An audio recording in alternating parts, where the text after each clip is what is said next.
Prezados leitores do livro e ouvintes deste podcast, vamos tecer mais alguns comentários sobre uma parte do livro O Método Além do Esforço, destacando agora os fundamentos da governança empresarial. E para entrar no clima de bastidores da nossa análise de hoje, eu queria propor um exercício de imaginação para quem está acompanhando a gente. Opa, adoro seus exercícios de imaginação. Pode mandar. Imagina construir um carro esportivo do zero, peça por peça, sujar as mãos de graxa a vida inteira e conhecer cada engasgo, cada barulho daquele motor. É o retrato fiel de muitos fundadores de empresas por aí, né? Nossa, total. E aí chega o fatídico dia de entregar a chave desse carro que já está a 200 por hora na rodovia para outra pessoa. Uma pessoa que muitas vezes nunca nem viu um painel de instrumentos na vida. Ah, é o caos absoluto. E é exatamente esse drama que acontece todos os dias em milhares de pequenas e médias empresas pelo país. Principalmente quando bate a necessidade de sucessão ou de dar aquele salto de crescimento, sabe? Sim. E a grande virada de chave que a gente vai desconstruir do capítulo 3 do livro hoje é justamente o abandono daquele termo pesadão, governança corporativa, em favor de algo muito mais realista para esses fundadores. Uma mudança que, sendo bem sincero, é um alívio. Porque quando o empresário escuta governança corporativa, a mente dele já projeta um conselho de administração em Nova York. Aquela mesa gigantesca cheia de engravatados. Exato. Acionistas brigando em Wall Street, uma burocracia que sufoca qualquer operação. Para quem construiu o negócio na base do suor e da intuição, isso soa como uma camisa de força. Inviável, né? Totalmente.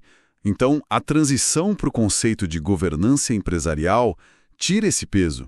É como se a governança descesse do pedestal das bolsas de valores e finalmente calçasse a bota da realidade no empresário brasileiro. É a ideia de que não é preciso uma estrutura de multinacional, mas sim um terno sob medida. Perfeito. Um terno que permita um negócio correr sem tropeçar nas próprias pernas, sabe? Algo adaptável. E para costurar esse terno sob medida, a gente precisa olhar com cuidado para quem vai vestir. O que me fascina nessa tese do livro é a redefinição do que realmente vem a ser uma empresa familiar hoje em dia. Ah, essa parte é brilhante, porque o senso comum bate na tecla de que empresa familiar é aquela que tem o sobrenome da família na fachada da loja. Ou onde o pai é o presidente e os filhos são os diretores por obrigação. Pois é, mas a proposta do texto subverte isso completamente. A linha que define uma empresa familiar não é o DNA dos donos, é a cultura de gestão. Exatamente. Quer dizer, é possível ter uma empresa fundada por 3 amigos de faculdade que não tem nenhum laço de sangue, mas que operam com uma dinâmica 100% familiar. Com certeza. E o que compõe essa tal cultura? Primeiro, uma centralização quase absoluta. Toda e qualquer decisão, desde a compra de uma máquina nova até a cor do papel higiênico do banheiro, passa pela mesa do fundador. Passa pela mesa do fundador. É o olho do dono engordando o gado elevado à máxima potência. E segundo, a confiança pessoal vira a moeda mais valiosa do negócio. Tipo, promover o gerente só porque ele tem 15 anos de casa. Exato. Promove porque conhece a índose e não porque a pessoa atingiu os indicadores de performance do trimestre. O processo é deixado de lado. O que, por um lado, cria um ambiente de altíssima lealdade, mas, por outro, de baixíssima formalização. E voltando àquela analogia do nosso carro, guiar só pelo barulho do motor funciona maravilhosamente bem enquanto o ouvido do dono está afiado. Funciona mesmo. Ele sente a vibração no volante, não precisa olhar para o contagiros. Só que essa intuição brilhante é totalmente intransferível. Se o fundador adoece ou se simplesmente decide tirar 30 dias de férias merecidas, quem senta no banco do motorista entra em pânico. Porque não sabe ler os sinais. E se não tem um painel de instrumentos marcando a temperatura, o nível do óleo, a velocidade, o motor vai fundir logo na primeira curva. E é aí que o drama da sucessão acontece, não é? O livro mostra que não é só um problema técnico de assinar papelada, é um tabu emocional. É quase como lidar com a própria mortalidade do fundador. Você tocou no ponto central. A sucessão numa empresa de cultura familiar raramente é um processo estratégico planejado. Ela costuma ser um evento traumático. E a governança entra justamente para construir esse painel de instrumentos que faltava. Para traduzir essa paixão toda em método. Isso, o objetivo não é desligar o motor barulhento e apaixonado que o dono construiu, mas garantir que a qualidade da tomada de decisão deixe de morar só dentro da cabeça dele e passe a habitar a estrutura da empresa. Mas olha, sendo bem pragmática aqui e pensando em quem está nos ouvindo e vive essa realidade, se a governança vem para criar esse painel, o que exatamente ela mede? Porque existe um pavor real de que criar processo vai engessar tudo. E é um medo justo. Mas a tese central defende que o coração da governança é a qualidade decisória.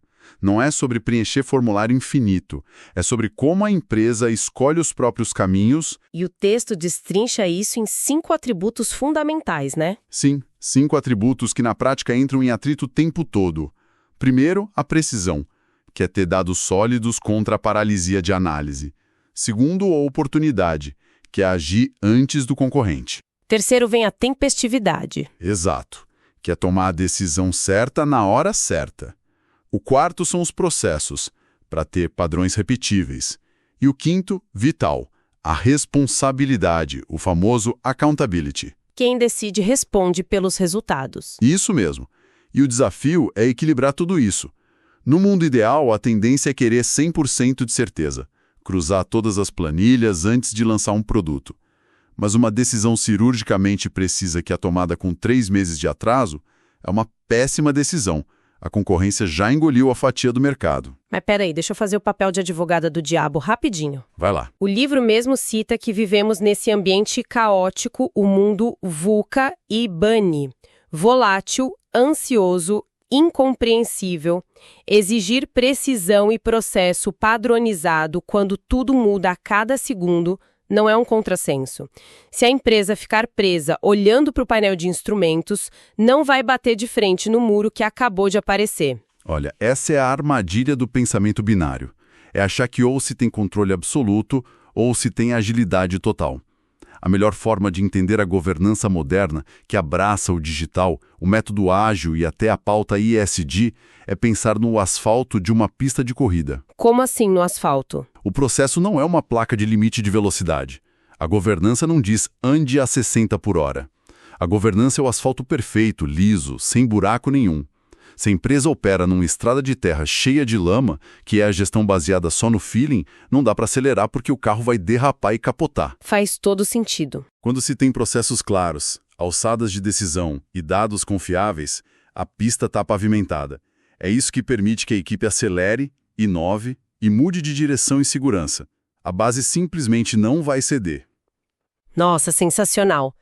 Quer dizer, só dá para ser realmente ágil na ponta se a base for previsível, todo mundo sabe para onde a bússola aponta, então ganham liberdade para inovar no como fazer. Perfeito. E isso nos leva direto para a jornada de maturidade da empresa, porque construir esse asfalto liso não acontece num passe de mágica. É uma escalada, e o livro cita os princípios do IBGC, como transparência e equidade para balizar isso. Sim, é uma evolução gradativa. A empresa sai do nível 0, aquele caos reativo, onde a equipe sobrevive apagando incêndio dia após dia, passa para o nível 2, de processos básicos, até chegar no nível 4, onde a estratégia está no DNA. E o grande divisor de águas para alcançar essa maturidade numa pequena ou média empresa é a introdução de um conselho. Mas aqui tem uma distinção que eu acho vital destacar. A diferença brutal entre um conselho de administração e um conselho consultivo. Essa distinção literalmente salva negócios. Imagina um choque cultural. O fundador mandou e desmandou na operação por 30 anos. A palavra final sempre foi dele. A carteirada final? É, a carteirada. Se alguém tenta implementar de cara um conselho de administração, está colocando na mesa pessoas que têm poder deliberativo e responsabilidade legal. Ou seja, eles podem votar contra o dono e barrar uma decisão. Para ele, isso soa como um motim. É uma perda de soberania inaceitável. E na imensa maioria das vezes, o projeto de governança morre ali, sabotado pelo próprio criador. Por isso, o conselho consultivo é o fiel da balança, o ponto de partida ideal. Ele não tem poder de veto legal. Voltando aos nossos veículos, a metáfora da aviação cabe perfeitamente aqui. Se o dono é o piloto do avião, Colocar um conselho de administração é como botar um copiloto na cabine com o próprio manche e o próprio pedal de freio. Se ele achar a manobra perigosa, ele freia e muda a rota à força. O que apavora qualquer fundador. Exato. Já o conselho consultivo funciona como a torre de controle aéreo. O pessoal na torre tem um radar muito mais potente, enxerga a tempestade a centenas de quilômetros, mapeia os concorrentes e sugere a melhor altitude. Traz uma inteligência de mercado absurda de fora. Sim, mas quem continua com as mãos no manche, quem decide se vira o avião para a esquerda ou para a direita, é e continua sendo o dono. Eu adoro essa analogia porque a torre de controle não invade a cabine. Isso preserva a autoridade de quem fundou o negócio, evitando sufocar a cultura original. O que acontece na prática com o conselho consultivo é um processo de convencimento por competência. Como assim? O fundador apresenta uma ideia mirabolante de expansão. O conselho, de forma totalmente isenta, mostra os buracos do plano. Falam tipo, olha, pelas nossas métricas, esse caminho vai estrangular seu fluxo de caixa em 6 meses. O fundador ainda pode ignorar e fazer do jeito dele. E quebrar a cara. Pois é, mas aos poucos, ao ver que as análises da torre estão corretas e o radar funciona, ele passa a confiar no sistema. Ele percebe que não está perdendo o poder, está ganhando visão noturna. Ah, e tem a cultura da prestação de contas que nasce aí, né? Fundamental. Se a torre avisou da tempestade de raios e o piloto voou lá para dentro de teimoso e quebrou a asa, a responsabilidade fica claríssima. O negócio deixa de depender só do feeling e passa a valorizar o embate construtivo de ideias. Tá, a torre de controle é fantástica para a estratégia lá no alto. Mas e a equipe de solo? O pessoal que está lidando com os passageiros, checando os pneus, como garantir que lá na trincheira da operação diária os processos não sejam engolidos pelo famoso jeitinho? Ah, o jeitinho da família. É, porque uma coisa é o conselho aprovar uma política de compra super moderna. Outra coisa é o primo do dono, que é o gerente de suprimentos, fechar o contrato sem cotação só porque já conhece o cara. É o clássico conflito. E é para resolver exatamente isso que entra a adaptação do modelo das 3 linhas para as pequenas e médias empresas. É a engenharia mecânica da proteção do legado. E como funciona essa divisão na prática? A primeira linha é quem está com a mão na massa, a gestão e a operação. O comercial, o financeiro, o chão de fábrica. Como você mencionou, é super comum ter familiares e amigos de confiança ali. Eles são os donos do risco diário. O papel deles não é só bater meta, mas garantir que a operação aconteça dentro das regras do jogo. Exato. Mas o ser humano falha, né?